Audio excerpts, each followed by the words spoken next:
Rest assured, whether it is a hurricane, volcano, fire, or other type of crisis, your Marines are here at Marine Corps Air Station Kaneohe Bay to provide assistance at home and abroad when called upon, and we will be ready.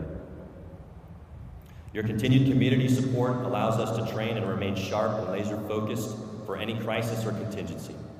In closing, on this majestic and beautiful, yet isolated, volcanic island chain surrounded by thousands of miles of deep blue water, we are truly one ohana, or family, and our strength is in our partnership. Mahalo. But I'll start with, what does this mean? We're dedicating a hangar today, but if you zoom out a little bit and kind of work at the level that the commander of Marine Forces Pacific, General Craparata, is standing with our new commander of Indo-Pacific, here you begin to realize just how important this capability coming to Hawaii is, this magnificent V-22 and this revolution in marine aviation. Beast didn't tell you, but you probably already know, is the Zulu's relatively new to the family, the Yankees relatively new to the family. The V-22, while we've been working at it for a while, is still standing up. This is like Squadron 17 of 18 or 20 or something like that, so we're pretty close to the end, but we've been working on this for years, trying to get this right. The 53K, the replacement for the big one, is well along in its development, and of course the RQ-21 represents the latest technology in unmanned aviation. So we've been getting after it in the Marine Corps, but for a reason. It's to support a free and open Indo-Pacific on behalf of the United States of America. And this squadron and this airplane play a critical role in that. And this wonderful, beautiful new hangar supports that, right? In a way like few others can. So it's all tied together, right? It's not an accident of what's going on. This is a firm statement of U.S. policy, U.S. foreign policy, and the Marine Corps' role in the larger strategy of our nation. First, this building is a symbol of the commitment that the American taxpayer, our legislative leaders, and our senior leaders have to us. That in the same voice where they tell us to do our job, they're committed to giving us the means, the newest and the greatest things to go do our very important duty. So it's a symbol of commitment. That's why you're happy. I think the second part of that is, we are committed to making this great base, which has served so well in the times that the Honorable Mrs. Thielen talked about, until now, to something that is modern for the future, that can sustain the warfighters, the families, and the very national security that General Softy talked about into the next decades. Because it has since 1930, this base has done that. So again, you're happy because you're in a new building that shows commitment. I think the other part of being happy about a new building is that we have a sense of pride of finishing something. That could be the great base team that went through the work with Navy Facilities Command to figure out how we bring something new, but honor the history of this base, the beauty of the Mojave Peninsula, and bring it to fruition.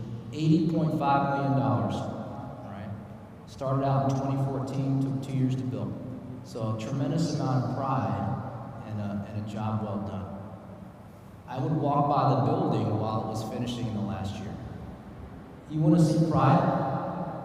It's a young local man or woman that is laying conduit, painting, or finishing up this building. That they're prideful that they have a job that's connected to something higher, and they can sustain themselves and their family on the windward side. So again, you're happy because you're proud. I'm glad to see this amazing facility. I had the opportunity to ride in one of the quite quiet craft, and it was amazing. You all are doing a wonderful job with your sailor partners. And it's important that we remember your primary mission, and then your mission that is humanitarian. And you pull through every single time. As I say, I was a youngster back then and can remember everyone running into the streets and cheering when we won in Europe. And it was the Marines that played such a vital role there and in the Pacific. I'm proud of you, including you all, and I'm proud of your families.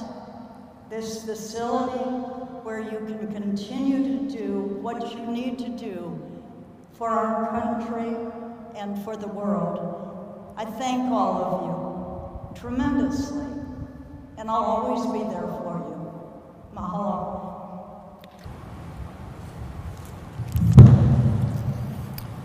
I'm going to get out. Good morning. Good morning. Welcome. And thank you for joining us today. Steel, General Sergeant, Colonel Lioness, Marines, fellow Gators, Red Lions, family and friends. Yeah, thank you. I'm going to anchor on that word. I was going to say mahalo, but I don't like it. I don't like that you call it Lion terms. But anchor on thank you, because we needed a lot of help as well. So, as most of you probably know, the Red Lions were here as a 53 Squadron from 1996 until 2012. So we do not view our move to Hawaii as a relocation or really a move to Hawaii. We think of it as a homecoming, because this is where we're from. And what a wonderful home to come to. So, Colonel Lioness, the leadership and the staff of Marine Corps Base Hawaii, naval facilities, all the contractors, the local economy that poured their hearts into making this alliance in. Thank you so much. So we're here, the Red Lions are here. We've heard what the V-22 can do, but I'll tell you that it's my job to make sure that we're ready, that we can execute, and we will. Mr. Austin said that it's better to be lucky than good. I'll tell you that the VMM-363 Lucky Red Lions were both. So when the time comes to support the citizens of Hawaii, or defend our nation from this great state's shores, the Red Lions will be ready. Thank you all so much for being here. It really means a lot that we can share this special occasion to dedicate this hangar and then to celebrate the homecoming of the Red Lions to Marine Corps Base Hawaii and the state of Hawaii in general.